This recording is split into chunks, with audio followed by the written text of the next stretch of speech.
Hi, I'm Rebecca from History, Myths and Legends, and today I'm out in the Cambridgeshire Fens.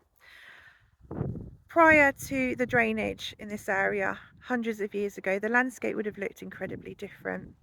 This area would have been marshy, it would have been boggy, there would have been water around, and it would have been very difficult to travel.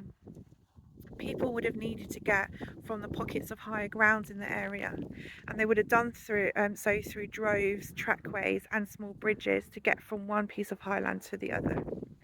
It was difficult, and people were incredibly scared and superstitious, which did not help with the legends that followed through.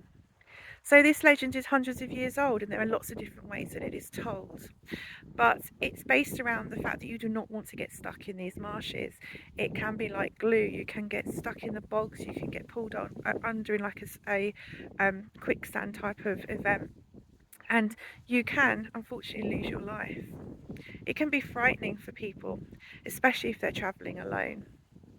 Now, the way that the legend goes, there's lots of different ways it has been told over the years, but the basics are that you must be careful when you travel the fens at night, for you will see lights above the marshes, and these are to trick you.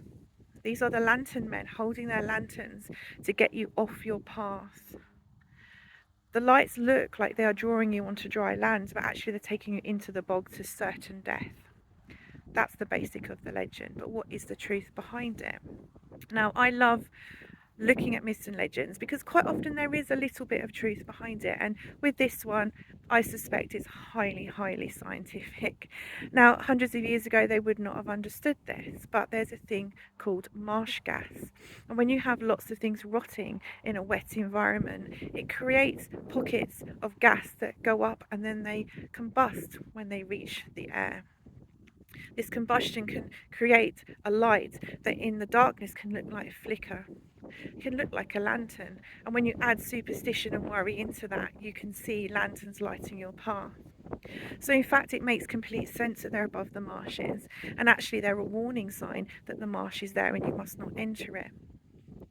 But people hundreds of years ago, instead, they determined there were men or fairies or people that could not be seen with their lanterns luring people into certain deaths.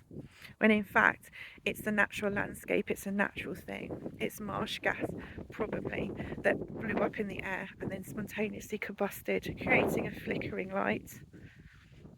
Not as exciting as the lantern men, I'm sure, but that's my view on the truth behind the lantern men. Have a great afternoon. Goodbye.